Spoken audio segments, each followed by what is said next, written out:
Hello and welcome to Fantasy Smack Talk. I'm Brent, sitting here with Dustin. This is an NBA edition, and as we move into Week 8 of fantasy basketball, we want to start you off with a quick tip. We just wanted to talk about 2-for-1 trades, and if you're one of the teams that's up towards the top of the rankings, you really like your team, now's the time to try to get some upgrades on your team and do a 2-for-1 trade where you send away 2 of your solid guys and get 1 really solid person. Now, the way you should figure this out if you should be looking to do one of these trades, if there's someone on the waiver wire you want to pick up but you can't because you can't figure out who to drop, it's the perfect time to try to do a 2-for-1. Now, when you're looking at the actual trade, you might say, man, I'm giving up a lot to get this one guy.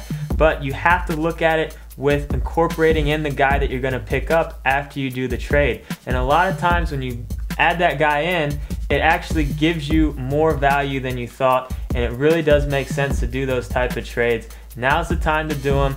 Take a look at some of the teams that are down in the rankings, maybe looking to shake things up. You got to get these things done now while you can. Alright, let's head to the waiver wire. We're going to start with who we think are the must-adds in almost all leagues. And I'm going to start out with Courtney Lee. Still only owned in 55% of leagues. The Nets are awful. They're going to ask him to do a lot. They brought him over for a reason. They like this guy. He's going to only get better from here on out. Next is Carl Landry. He's owned in 75% of leagues. I know Tracy McGrady's going to be back at some point, but you might as well ride out his hot streak while you can. Alright, now I got 4 injured guys who are all going to be back probably before the new year, and it's time to add them before someone else does. The first one's Beatrins, only owning about 75% of leagues right now. He's way too good of a player, way too good of a rebounder to only be owned in that many leagues. Next is Tayshaun Prince. Now he's more of a role player, but he's only owned in 45% of leagues. He should be back soon. We like him as an ad. Moving down, we got Jameer Nelson. Don't forget what he can do when he's healthy. He's only owned in 70% of leagues right now. And the last guy is Richard Hamilton, only owned in 70% of leagues. If you're looking for a scorer, go ahead and pick up Hamilton.